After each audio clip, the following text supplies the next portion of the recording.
What's up, YouTubers? This is your boy Big Metroid Fan 12 coming to you with another video game review. And this time I'm reviewing the game from Mighty Bomb Jack, which was released on the NES by Tecmo, and then was later released on the Amiga, the Atari ST, and the Commodore 64. But I think most people are familiar with the NES version. Then it was released, and the pretty much the plot of the game is that Mighty Bomb Jack is on a mission to defeat a demon called Beelzebub, and he has to rescue a royal family called the Amiga family and everything. And in the course of the game, he pretty much has to collect all the bombs without pretty much dying, and the game pretty much consists of 16 stages where you have to pretty much avoid like the different enemies that will come at you. Like, one thing about this particular game is that Mighty Bomb Jack just have no offensive weapons whatsoever.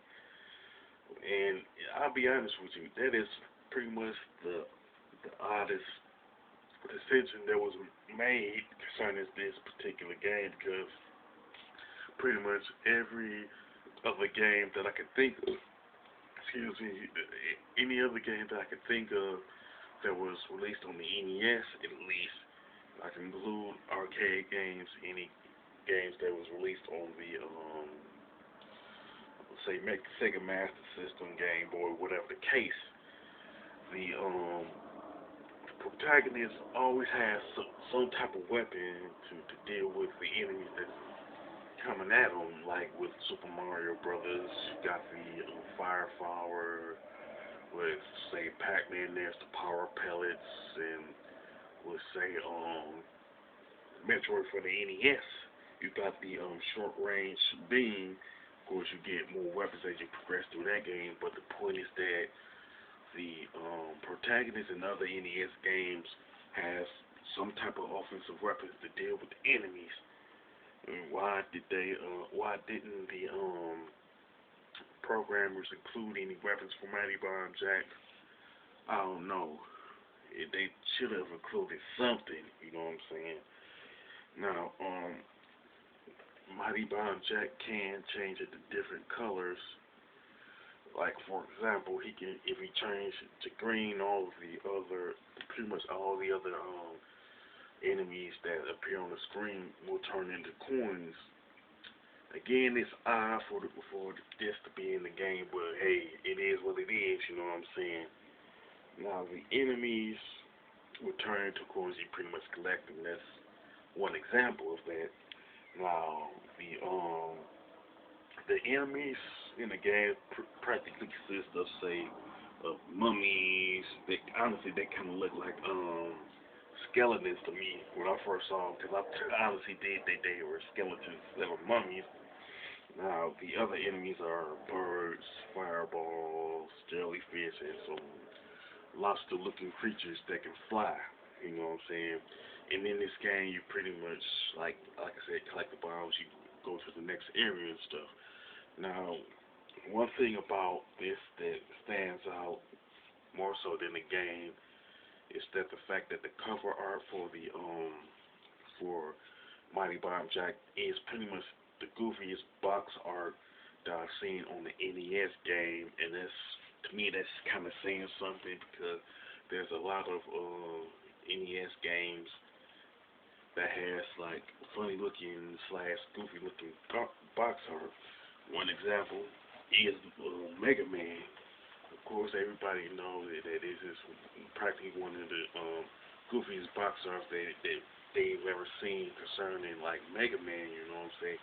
Even though Mega Man is one of the best games that was released on the NES.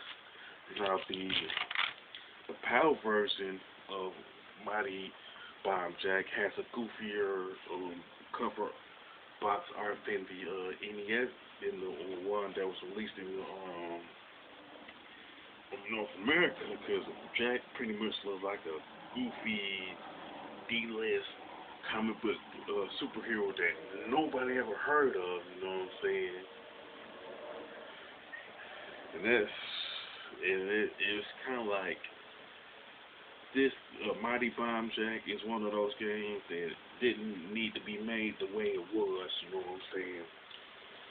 Now, as far as the graphics in the game, the graphics in the level design, truth be told, they're pretty bad. You know what I'm saying?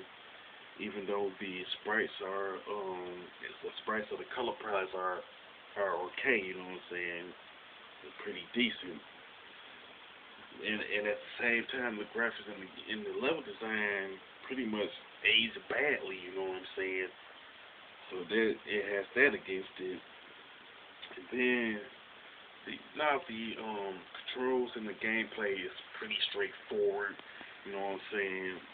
But at the same time, I didn't like it because the fact that the programmers just did not put no offensive weapons for Mighty Bomb Jack to use. To me, that was pretty stupid not to include no weapons for Mighty Bomb Jack. You know what I'm saying?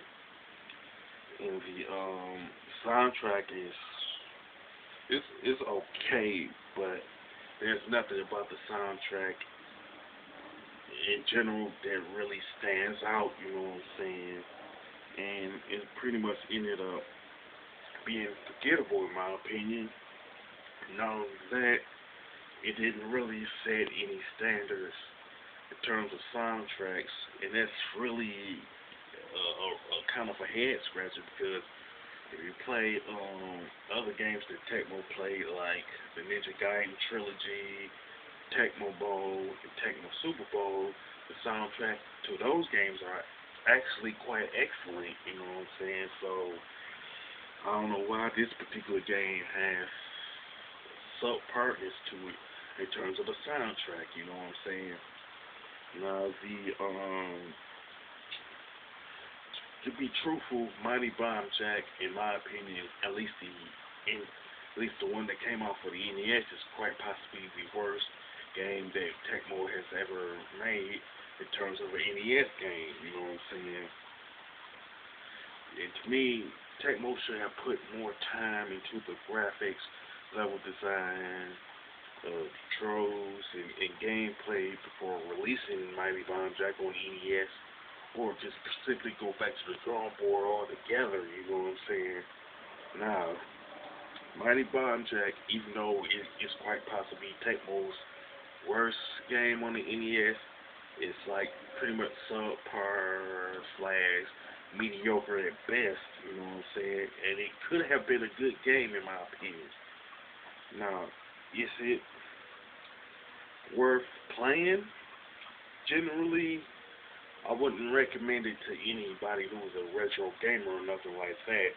But I would recommend that YouTubers who do let's plays on their channels show this particular game to show how bad the graphics are to Mighty Bomb Jack and everything. And not only that, just offer their own opinion as far as in terms of commentary on the game while they're playing it. You know what I'm saying? But other than that, I'll say just simply pass this game by, quite honestly, and because there's other games on the NES that are quite better in my opinion, like the Ninja Gaiden trilogy, Tecmo Bowl, Tecmo Super Bowl, and stuff like that were made by Tecmo. And then of course you got other games like Contra, Mega Man, and Super Mario Brothers. You know, so as far as the score, I would definitely give it a 5 out of 10 because of the decisions that were made, ugly graphics, the controls, and all that. With that being said, if you played Mighty Bomb Jack, whether it's the NES version or the Commodore 64 version or even the Amiga version, you can mention it in the comment section. If you agree with my assessment, you can also mention it. And if you like my review of Mighty Bomb Jack, don't hesitate to click the thumbs up button. And don't forget to subscribe. This is your boy Big Metroid Fan 12 signing off.